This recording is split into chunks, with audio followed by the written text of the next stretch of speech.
नमस्कार। Target coaching classes के YouTube channel पर आपका स्वागत है। अब पढ़ रहे हैं अपन लोक देवताओं की सीरीज। आज 5वीं क्लास है।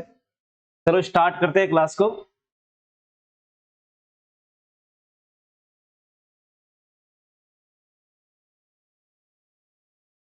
हाँ, आज पढ़ेंगे अपन रामदेव जी के बारे में पढ़ लिया अपन ने, गोगा जी के बारे में पढ़ लिया अपन ने, बाबू जी के बारे में पढ़ लिया अपन ने, हड़बू जी के बारे में पढ़ लिया अपन ने, देवनारायण जी के बारे में।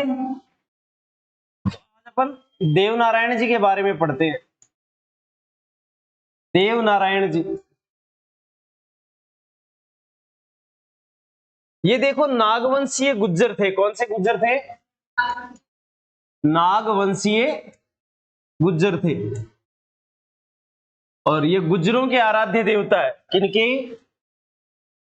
गुज्जरों के आराध्य देवता है।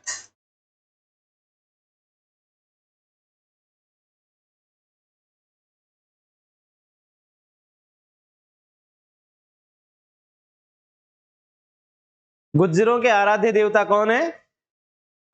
देवनारायण जी। ठीक है ना। गुज्जरों के आराध्य देवता देवनारायण जी जो है, ये विष्णु का अवतार माने जाते हैं। किसका? विष्णु का अवतार। भगवान विष्णु जो थे ना, उनका अवतार माना जाता है इनको, विष्णु का अवतार। और ये आयुर्वेद के ज्ञाता थे। किसके? औषधियों के।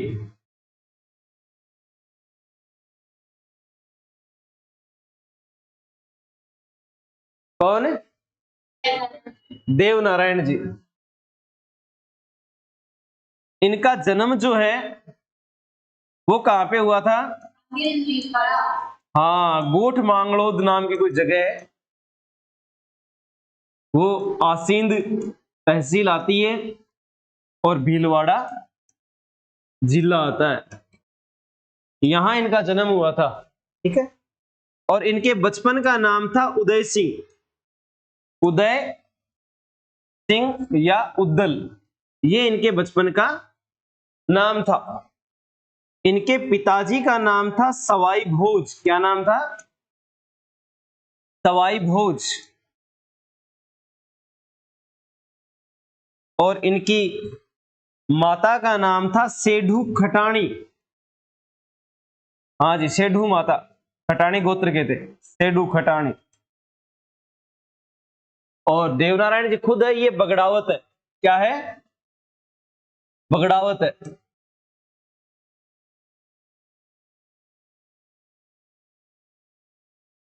इनकी पत्नी का नाम था पीपल दे। क्या नाम था? People they. और इनका घोड़ा था लीलाघन। कौन था? हाँ जी, अरे वाह भाई वाह।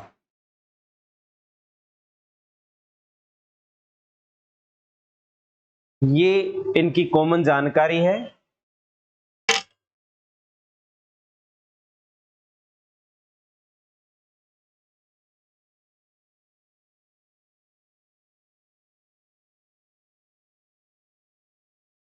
उतार लो भाई। उतार लिया? बहुत बढ़िया।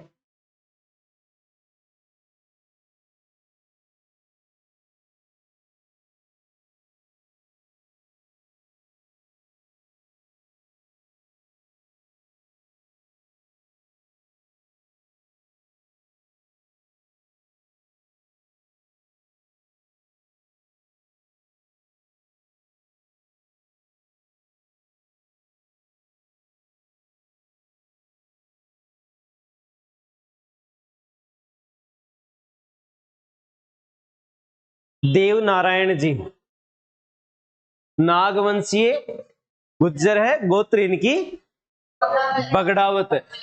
गुज्जरों के देवता है ये। किस जाति में ज्यादा पूजे जाते हैं ये? गुज्जरों में। उपनाम इनको विष्णु का अवतार माना गया। किसका? और ये किसके ज्ञाता है?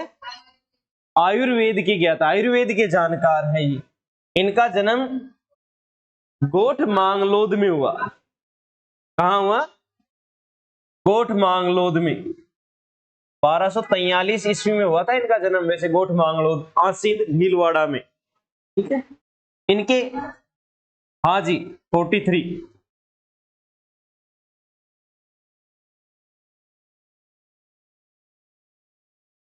43 में हुआ। बचपन का नाम था इनका उदय या उदल। उदय सिंह मिलेगा आपको, क्या मिलेगा? उदय सिंह। तो ये मत सोचना केवल उदय सिंह नहीं लगाए, ठीक है ना। उदय सिंह, उदल सिंह, उदय, उदल, ये बचपन का नाम है किनका? देव नारायण जी का। पिता है इनके सवाई भोज और माता है इनकी तेडू खटाणी, वो इनकी माता है। और पत्नी कौन है इनकी? पीपल दे इनकी पत्नी है। और इनका घोड़ा है,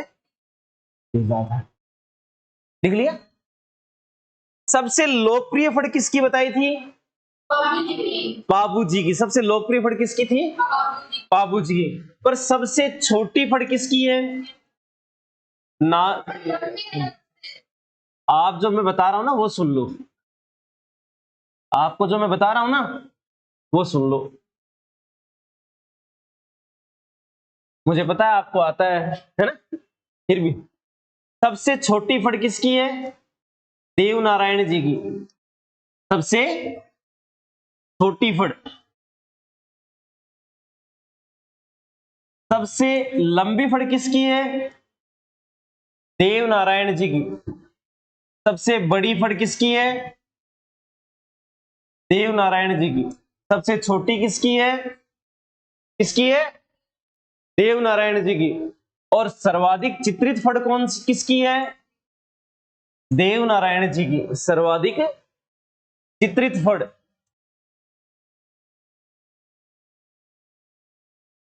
सबसे लंबी भी, सबसे बड़ी भी, सबसे छोटी भी, और सबसे ज्यादा चित्र वाली फड़ भी देव नारायण जी की है।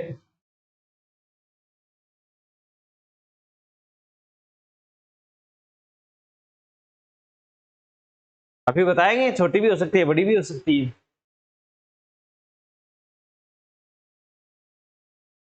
गुज्जर भोपे जो होते हैं ना वो देवनारायण जी की फड़ बांचते हैं। कौन बांचते हैं? गुज्जर भोपे किसकी फड़ बांचते हैं? देव नारायण जी की फड़ बांचते हैं। और जो फड़ बांचते हैं तो इस समय कौन सा वाद्य यंत्र काम में लिया जाता है? वेरी गुड, जोर से बोलो थोड़ा। हाँ आप गलत हो। जंतर वाद्य यंत्र। बाबूजी की फड़ में रावण हत्थे का प्रयोग होता है, देव नारायण जी की फड़ में जंतर वाद्य यंत्र का प्रयोग होता है। इन्होंने सही बताया है। देव नारायण जी की फड़ में जंतर वाद्य यंत्र का प्रयोग होता है। यंत्र का प्रयोग होता है। कौन सा वाद्य यंत्र का प्रयोग होता है? जंतर वाद्य यंत्र। देव नारायण जी की फड़ में, बाबूजी की फड़ में रावण हत्था है भाई, ठीक है ना। और देव नारायण जी की फड़ जो है 2 सितंबर 1992 में इस पर डाक टिकट जारी हुआ था भाई। क्या जारी हुआ था? डाक टिकट जारी हुआ था। और 3 सितंबर 2011 को संचार मंत्रालय ने भी इस पर टिकट जारी किया।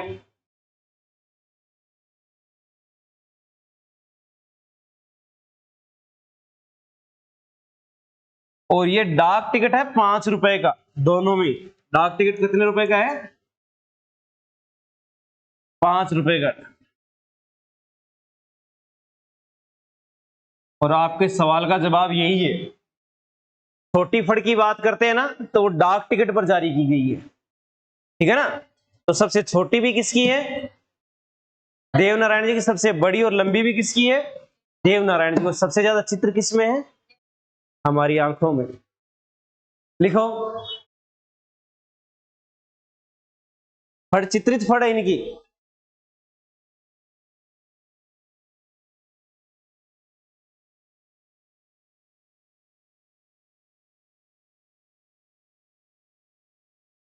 दो 2011 ये एक्चुअल में क्या है कि 2 है। 2011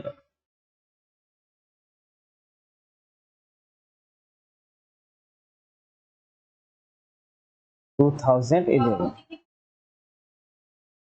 सबसे लोकप्रिय, सबसे ज्यादा बांची जाती है। ऊंट बीमार होते हैं तो बाबूजी की फड़ बांचते हैं, ठीक है ना, सबसे लोकप्रिय वही है। और सबसे बड़ी, सबसे लंबी, सबसे प्राचीन भी फड़ पूछे ना तो सबसे प्राचीन भी यही है भाई। कौन सी? देवनारायण जी की। सबसे प्राचीन फड़ की भी बात करें तो यही है भाई। लंबी, बड़ी, प्राचीन, चित्रित। लिख लिया क्या? नहीं लिखा? लिख लिया सबने? तो सबसे छोटी फड़ किसकी है? सबसे बड़ी फड़ किसकी है? सबसे ज्यादा चित्र किसमें? प्राचीन कौन सी है? लोकप्रिय कौन सी है? बाबूजी की। और इनकी फड़ को बांचते कौन है? देवनारायण जी की फड़ को गुज्जर भोपे बांचते हैं, और बाबूजी की को नायक, रायका, रेबारी जाति के लोग बांचते हैं। देवनारायण जी की फड़ किस वाद्य यंत्र के साथ में? जंतर वाद्य यंत्र का प्रयोग होता है। कौन से वाद्य यंत्र का? जंतर वाद्य यंत्र का। और बाबूजी की फड़ में रावण हत्या का वध। देवनारायण जी की फड़ पर डाक टिकट कब जारी हुआ? 2 सितंबर 1992। और 2011 में किसने जारी किया? मंत्रालय ने। ये डाक टिकट कितने रुपए का था जो 1992 में जारी हुआ? 5 रुपए का। ये भी 5 रुपए का ही। समझ गए क्या बात को? अब हाँ, कुछ नहीं। देवनारायण जी के मंदिर देखो भाई।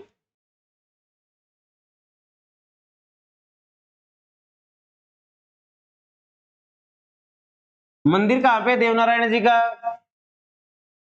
एक तो गोठ मांगड़ोद में ही है जहां इनका जन्म हुआ, आसींद तहसील में ही, है ना। और कहां पे है? देवमाली, देवधाम और देवडूंगरी।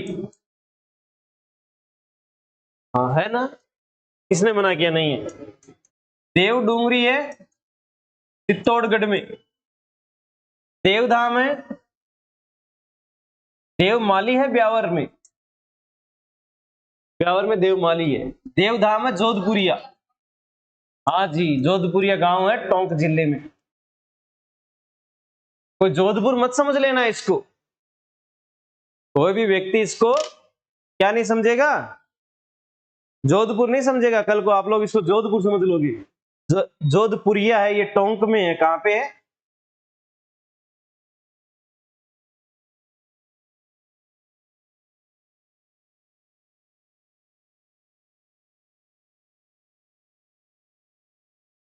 उतार लेंगे सबने?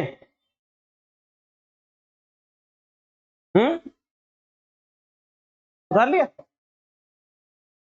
इनका मंदिर कहां है देवनारायण जी का? आसींद, गोठ मांगलो था मेन जगह। गांव का नाम क्या है? गोठ मांगलो। ठरडा है, ठरडा कहां पे आता है? सुजानगढ़ तहसील में। सुजानगढ़ कहां आता है? चूरू जिले में, ठीक है ना। उसी तरह गोठ मांगलो है मुख्य जगह। तो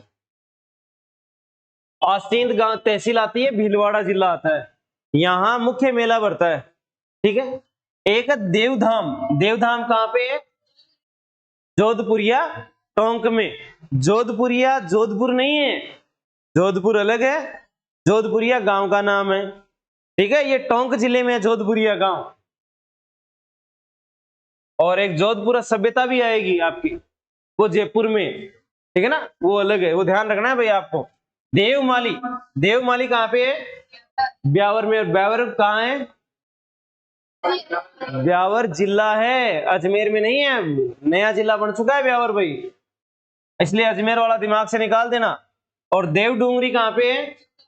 चित्तौड़गढ़ में। इनका मेला कब लगता है देवनारायण जी का? भाद्र शुक्ल सप्तमी को। कब लगता है? देव नारायण जी का मेला भरता है।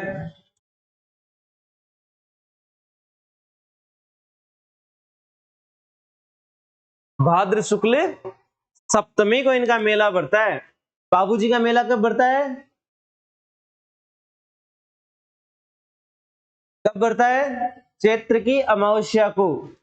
रामदेव जी का कब भरता है? द्वितीया से एकादशी तक भाद्र शुक्ल। गोगा जी का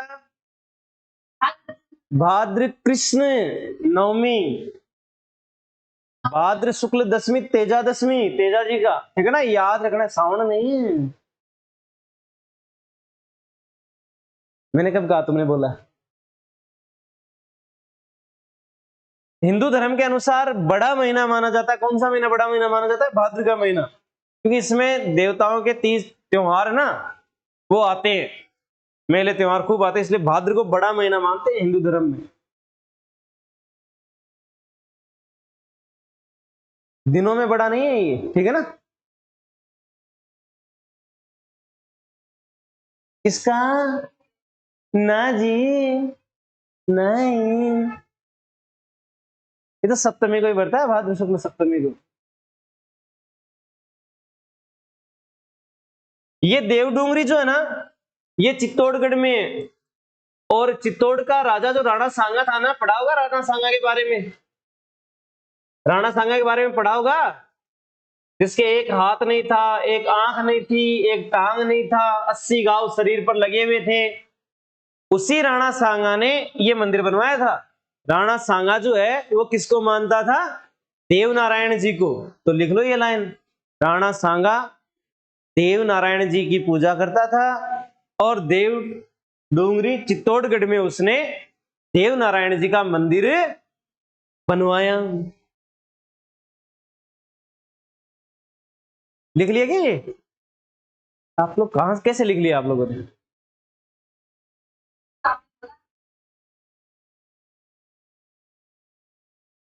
इतने इंटेलिजेंट हो, हैं? कहां से लाते हो इतना टैलेंट? हाँ, बचपन से ही क्या? अच्छा, देवमाली, देवमाली है ना ब्यावर में, कहां पे है? ब्यावर जिला बन चुका है भाई। देवमाली में देव नारायण जी ने देह त्यागी थी, अपने शरीर का त्याग किया था। लिख लो, देवमाली ब्यावर में देव नारायण जी ने अपने शरीर का क्या किया था? त्याग किया था।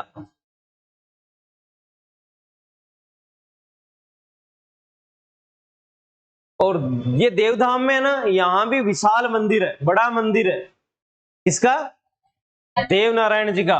और मुख्य जगह है वो उनका जन्म स्थान है, गोठ वांगड़ोद वाला, आसींद वाला, ठीक है। अब देखो आगे बात करते हैं। लिख लिया क्या तुमने? आगे देखो, देव नारायण जी जो है ना, इनके मंदिर में ईंट की पूजा होती है भाई। कौन से लोक देवता के मंदिर में ईंट की पूजा होती है? देव नारायण जी के मंदिर में ईंट की पूजा होती है।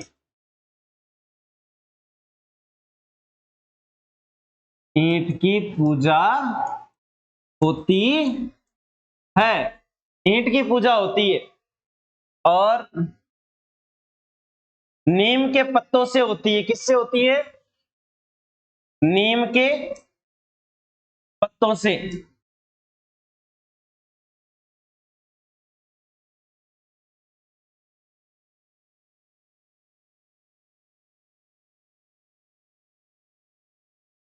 नीम के पत्तों से पूजा होती है देव नारायण जी महाराज की, ठीक है ना। ईंट की पूजा होती है, देख लो आप। कौन से देवता जिनके ईंट की पूजा होती है? देव नारायण जी। और कौन से देवता जिनकी गाड़ी पूजी जाती है, बैलगाड़ी? हड़बू जी, सांखला, रामदेव जी के मौसेरे भाई। पढ़ा दिया ना हड़बू जी के बारे में। हाँ, तो उनके बैलगाड़ी की पूजा होती है, और इनके मंदिर में ईंट की पूजा थी। देवनारायण जी खुद जो थे ना, उन्होंने नीम को दवा के रूप में बनाने के लिए काम में लिया था, ठीक है ना, नीम से इलाज करते थे।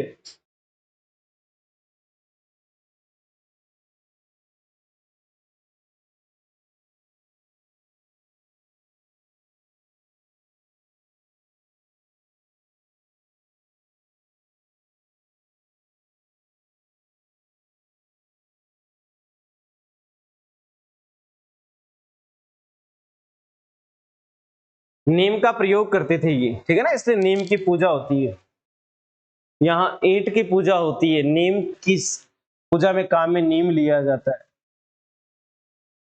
यहां तक कि देवनारायण जी को मानने वाले पुराने समय से जो लोग हैं वो गांव में ईंट का चूल्हा नहीं बनाते थे। आज तो गैस चूल्हे हो गए, पहले तो ईंट के चूल्हे ही होते थे। देखे हैं क्या कभी ईंट का चूल्हा? ईंट के चूल्हे बनाए जाते थे हमारे घरों में, है ना। पर देवनारायण जी के मानने वाले ईंट का प्रयोग चूल्हे में नहीं करते थे। इतने भक्त होते थे देवनारायण जी। क्या अभी नहीं है? अच्छा, होता है क्या आप? हाँ होता है, कई घरों में होता है, कोई बहुत बड़ी बात नहीं है भाई। हो गया। अब इनकी थोड़ी आपको कहानी बता देते हैं थोड़ी।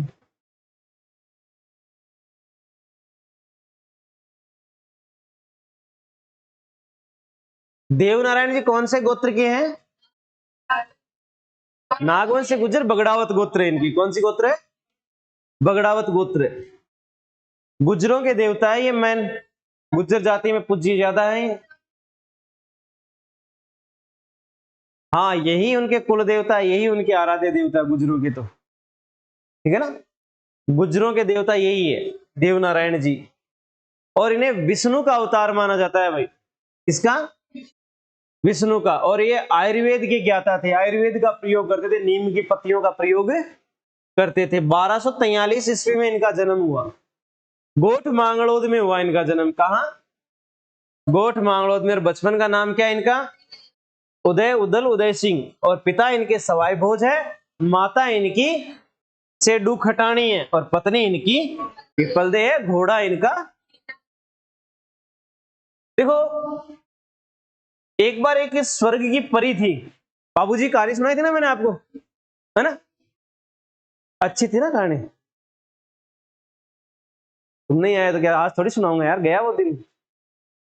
हाँ, तो देवनारायण जी के बारे में कहते हैं कि इनके जो दादा थे उनका नाम था बाघ सिंह। क्या नाम था? बाघ सिंह। और इस बाघ से ही बिगड़ कर क्या शब्द हो गया? बगड़ावत शब्द हुआ। ये दादाजी का नाम है इनके, देवनारायण जी के।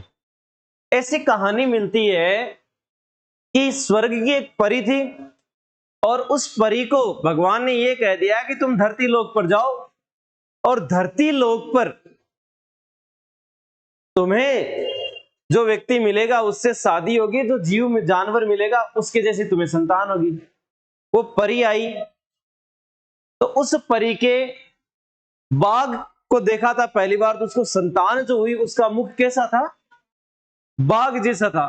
तो ये बाघ सिंह जी ही उसका नाम रख दिया, जिसके बाद में गुजरों में बगड़ावत शुरू हुई, ठीक है ना। बाघ सिंह जी से बगड़ावत शुरू हुई, ऐसी कहानी मिलती है, ठीक है ना। और उसके बाद में अपने को इनके पिता की बात करते हैं, तो इनके पिता कौन थे? सवाई भोज। कौन थे?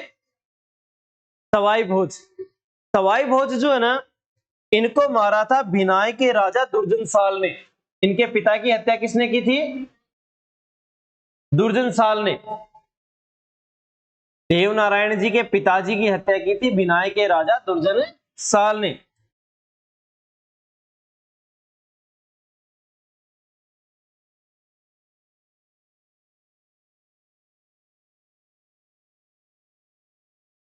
भिनाई के राजा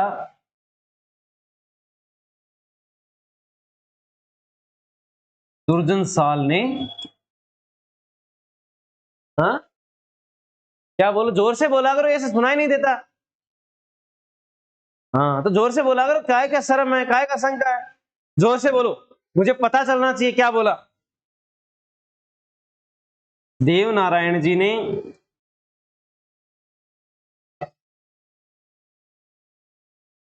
दुर्जन साल को मारकर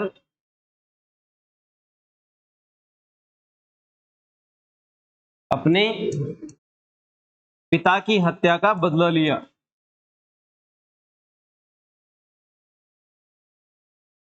पिता की हत्या का बदला लिया, और भिनाई का राजा अपने भाई महेंदु को बनाया। भिनाई का राजा अपने भाई महंदू को बनाया।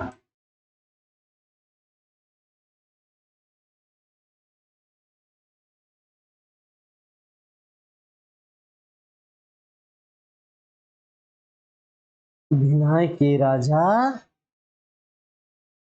दुर्जन साल को मारकर भिनाय का राजा अपने भाई महंदू को बना दिया। किसने? देव नारायण जी ने।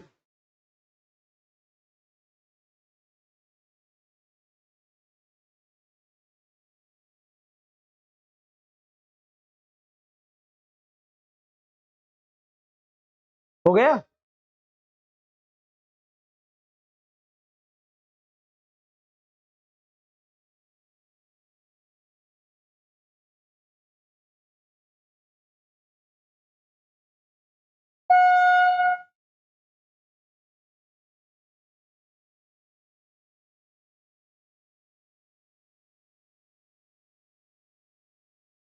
समझ में आ रहा है क्या? समझ में आना चाहिए, सबसे ज्यादा जरूरी यही है।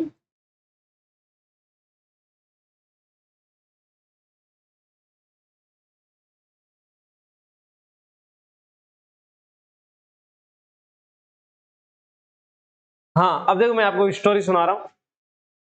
सवाई भोज जी जो है ना, ये किसके पिता है? देव नारायण जी के पिता है।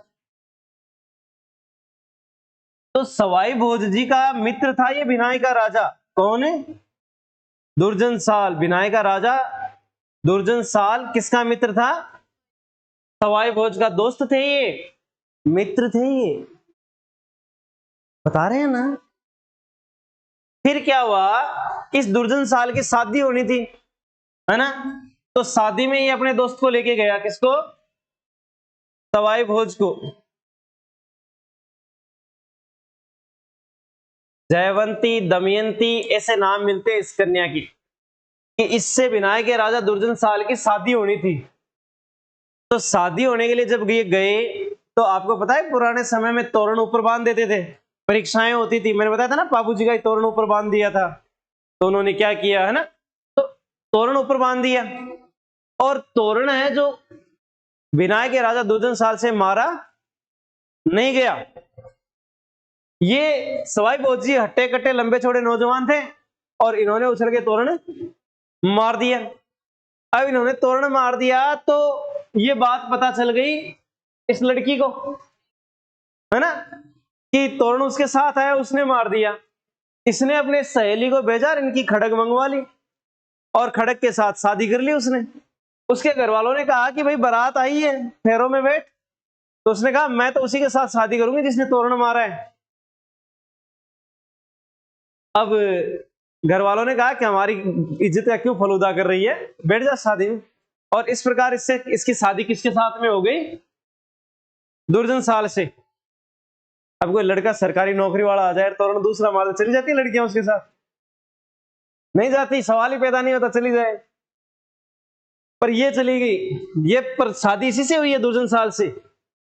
अब सवाई भोज जी को इस बात का पता चला कि भाई कि ये जो लड़की है वो उसका अपना पति मानती है सवाई भोज जी को।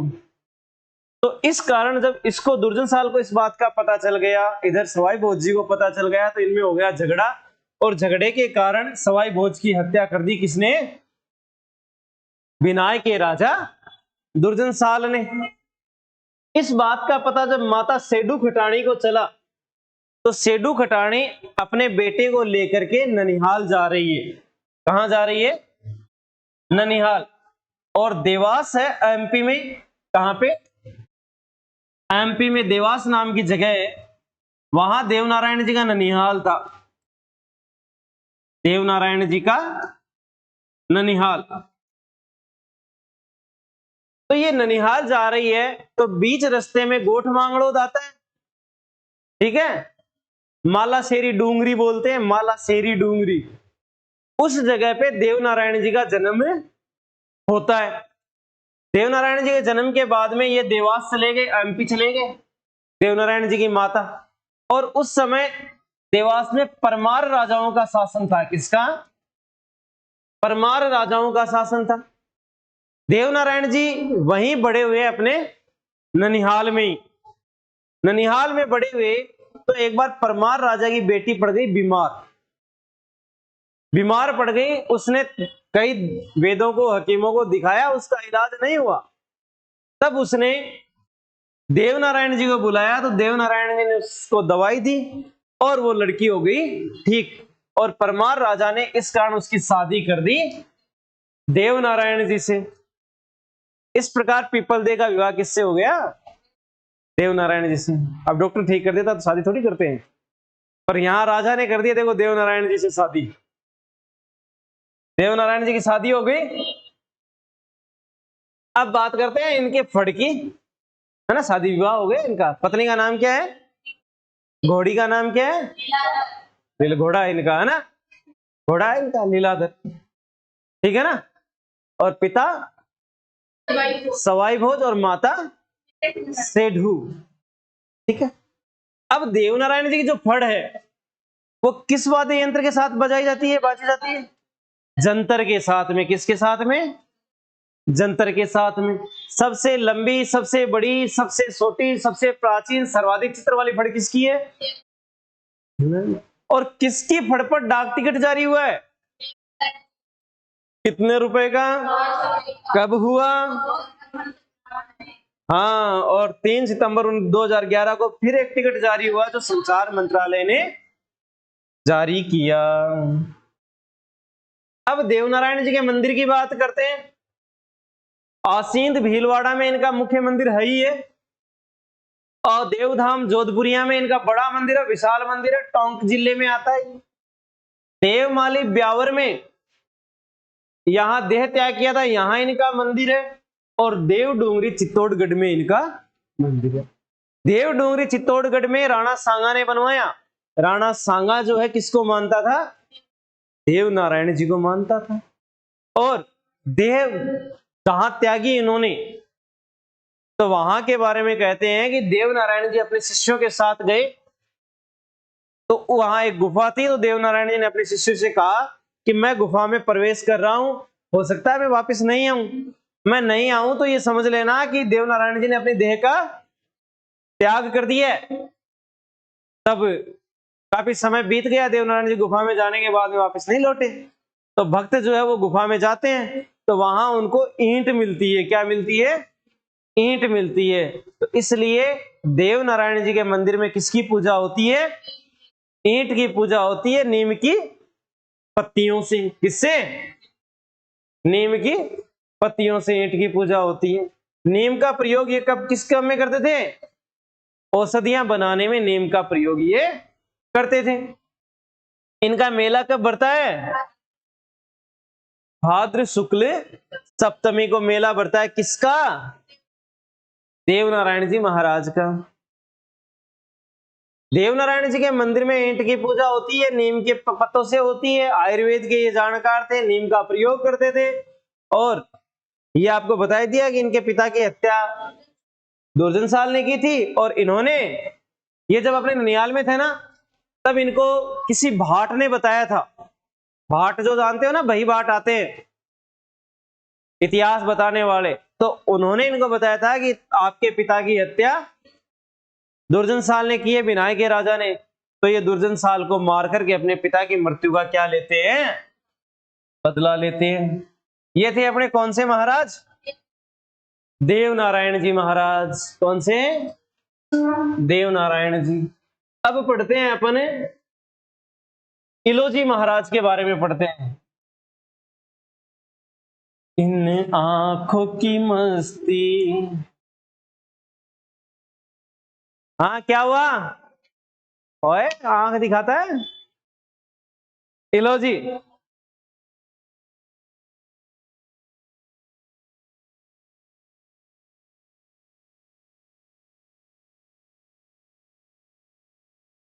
पहले कहां से पढ़ा था? लिखा हुआ है ना? अच्छा, यहाँ पढ़ाया था क्या? ये पढ़ाई में है क्या ये?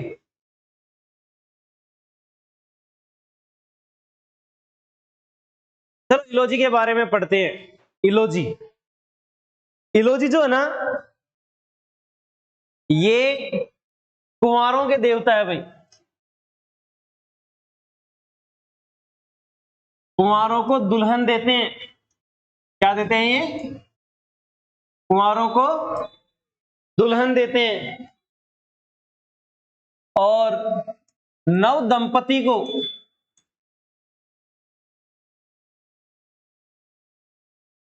सुखी रहने का आशीर्वाद इन्हीं से मिलता है।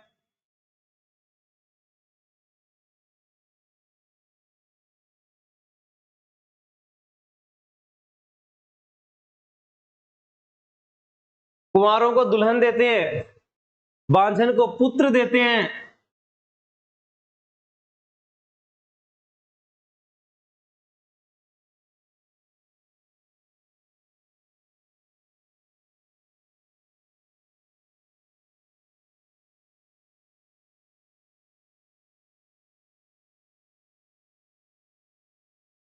क्या? जोर से बोलो। नौकरी देते हैं। इनकी पूजा करो, इनके बारे में जानो तो सही है कौन है। सुना क्या पहले कभी? आज अपन पढ़ते हैं, देखो कौन है।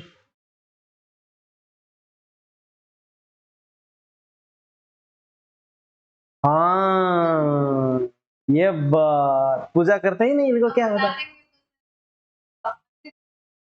हाँ, इनके मंदिर बड़े बड़े हो जाएंगे तो सबको दुल्हन मिल जाएगी बेचारा।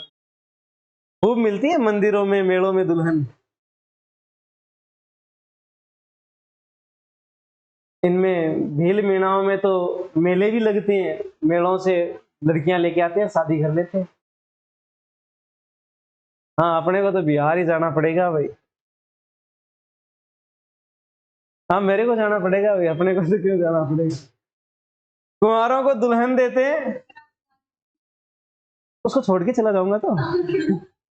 नव दंपतियों को ये खुश रहने का आशीर्वाद देते हैं, बांझन को ये पुत्र देते हैं, संतान देते हैं। अब सबसे बड़ी बात है, ये खुद कुंवारे थे, ये आजीवन। हाँ, ये तभी फीलिंग समझते हैं भाई, तुम्हारे रहने का दर्द क्या है भाई, ये जानते हैं। और अब आपको बता दूं कि ये हिरण्यकश्यप के बहनोई थे और होलिका के पति थे। तभी तो बता रहे हैं ना, कुंवारे थे ये, आजीवन कुंवारे रहे ये।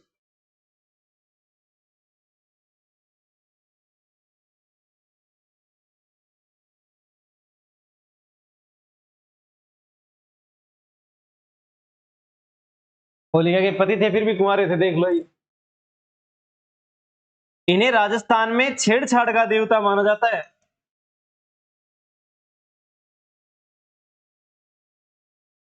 छेड़छाड़ के देवता कौन से हैं? इलोजीज। छेड़छाड़ के देवता है ये।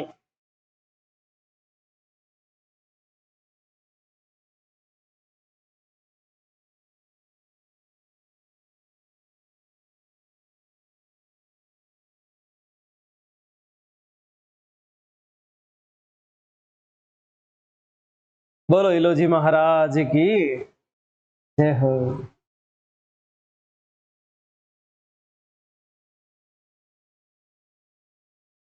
क्या? हाँ, कुंवारे जहां कहीं भी हो उनको बता देना भाई, इलोजी महाराज ऐसे हैं राजस्थान के। कुंवारों के देवता कुंवारों को दुल्हन देते हैं। अच्छा, नव दंपति भी इनकी सेवा करते हैं, पूजा करते हैं, उन्हें खुश रहने का आशीर्वाद देते हैं, बांझन औरत को संतान देते हैं। इन्हें राजस्थान में छेड़छाड़ का देवता माना जाता है। ये खुद जीवन भर कुंवारे रहे, कभी शादी नहीं की इन्होंने। ये हिरण्यकशिपु के बहनोई थे और होलिका के पति थे। देखो, राजस्थान में होली का जो त्योहार आता है ना, वो किसके कारण मनाया जाता है? होलिका के कारण। सबको पता है ना? अरे यही तो पता है, होलिका के कारण मनाया जाता है ना? एक्चुअल में हिरण्यकश्यप की बहन थी होलिका, और होलिका को यह आशीर्वाद था कि वो आग से नहीं जलेगी। ये अपने भतीजे प्रहलाद को आग में लेकर के बैठ गई थी। उस दिन इसकी बारात आनी थी। वो बारात लेकर कौन आ रहे थे? इलोजी। ये कहानी आपने सुनी हुई है? नहीं, इलोजी की तो नहीं सुनी होगी, होलिका की तो सुनी हुई है। होलिका आग में ले बैठ के जल गई थी, खुद जल गई थी, ये सुना ही है ना। हाँ, तो इलोजी उस समय बारात लेकर आने वाले थे। इस दिन यानी फाल्गुन पूर्णिमा को इनकी क्या होनी थी? शादी होनी थी। शादी होने वाली थी फाल्गुन पूर्णिमा को, तो इलोजी बारात लेकर आते हैं। उससे पहले ये होलिका अपने भाई भतीजे प्रहलाद को अग्नि में लेकर बैठ जाती है, और जिस कारण खुद तो जल जाती है, प्रहलाद बच जाता है। अब इलोजी महाराज बारात लेके पहुंचे, तब तक ये राख बन चुकी थी। इलोजी महाराज बहुत दुखी हुई, वो जोर जोर से रोने लगे, चीखने लगे, चिल्लाने लगे, और अपने शरीर पर राख लपेटने लगे। ठीक है ना, अपने राजसीय वस्त्र उतार कर फेंक दिए। तब से होली का त्योहार मनने लग गया। और इस त्योहार के बारे में सबसे पहले ये राख ही लगाई थी, इलोजी महाराज ने लगाई थी, फिर रंग वगैरह बाद में चले। ये त्योहार इन्होंने ही चला दिया है। इसके बाद में कुंवारों को दुल्हन देते हैं, तो ऐसी एक मान्यता है कि जब होली का दिन होता है, उससे अगले दिन घेर वगैरह होती है ना, क्योंकि ये बारात लेकर अगले दिन आए हैं, घेर वगैरह होती है, उस दिन इन्होंने रंग वगैरह अपने वो लगाया शरीर पर, राख वगैरह। तो उस दिन ऐसा कहते हैं कि कोई कुंवारा लड़का हो तो उसका काला मुंह करके, चप्पलों की माला पहना करके, गधे पर बिठा करके उसका जुलूस निकाला जाए, तो उसकी शादी हो सकती है। वो इलोजी महाराज की बारात होती है। गांव में आपने खूब देखा होगा, लोग निकालते हैं इसे, वो चीखते हैं, चिल्लाते हैं, घोड़ी पर बैठ के जाते हैं, फिर वो रास्ते में, मतलब चीखने चिल्लाने में उनकी आवाज, पहले तो बारात जा रही है, घोड़ी पर काला मुंह करके जूतियां पहना के बिठा रखा है, फिर वो बारात आगे जाके चीखने चिल्लाने में बदल जाती है, रोने बिलखने में बदल जाती है। वो इलोजी महाराज की बारात होती है। और ऐसी मान्यता है कि ऐसा करने से व्यक्ति की क्या हो जाती है? शादी हो जाती है। ऐसी क्या है? मान्यता है। इलोजी महाराज इस तरह कुंवारों को दुल्हन देते हैं, है ना। कुंवारे लड़कों का ही निकाला जाता, शादीशुदा का नहीं निकाला जाता वो। अब आपके मोहल्ले में होता है या नहीं होता पता नहीं, मेरे मोहल्ले में तो खूब होते हैं। कुंवारे लड़कों के लिए होता है पर ये, ठीक है ना। अगर आपके कोई ध्यान में आए तो उसको बता देना, ताकि उसका काम हो जाए। हो गया इलोजी महाराज। कौन थे इलोजी महाराज?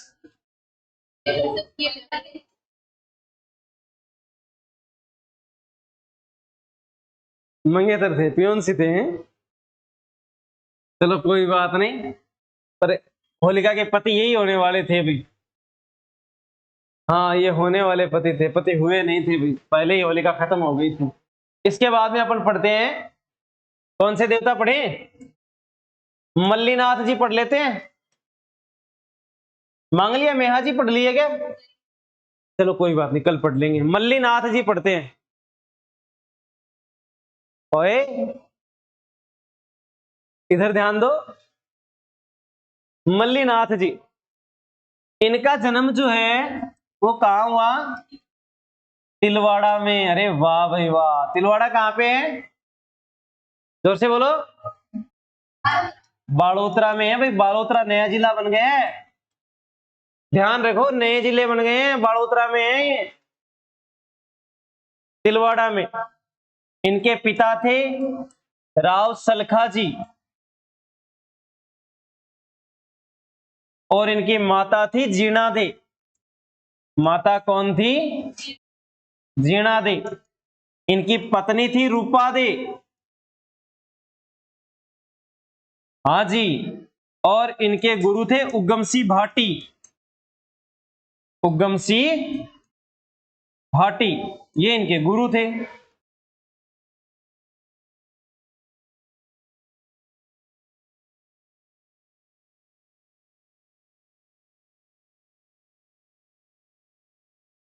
रूपा दे, उग्गम सिंह भाटी। इन्होंने कौन सा पंथ चलाया था मल्लीनाथ जी ने?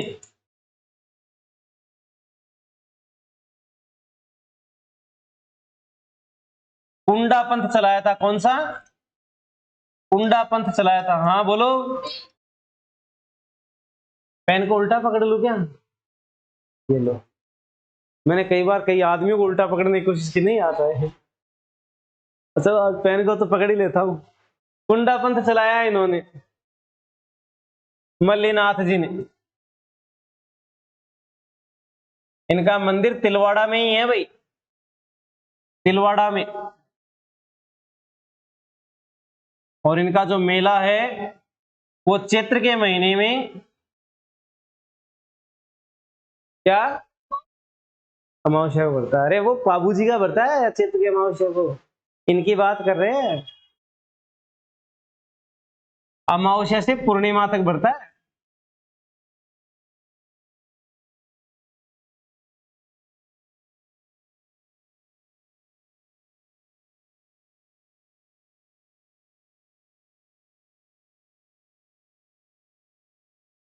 पंद्रह 16 दिन का मेला होता है इनका।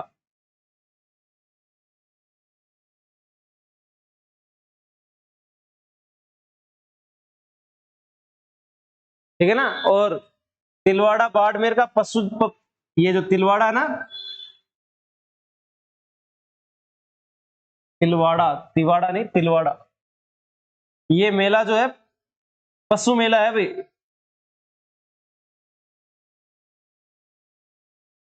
कैसा मेला है? पशु मेला है।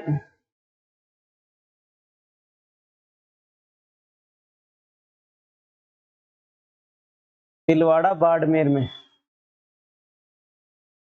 क्या पालक बाड़ोतरा बालक 45,000।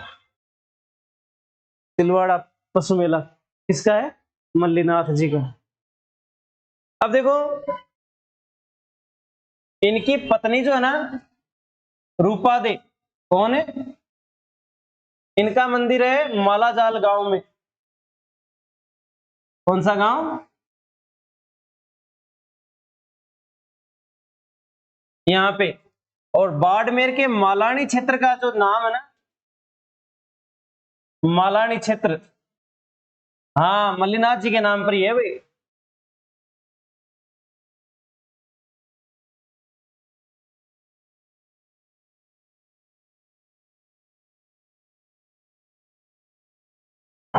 मल्लीनाथ जी के नाम पर ये बाड़मेर के प्रमुख देवता माने जाते थे, पर तिलवाड़ा क्षेत्र जो है बाड़ोतरा में आ गया है। ठीक है ना, बाड़ोतरा अलग जिला बन गया है।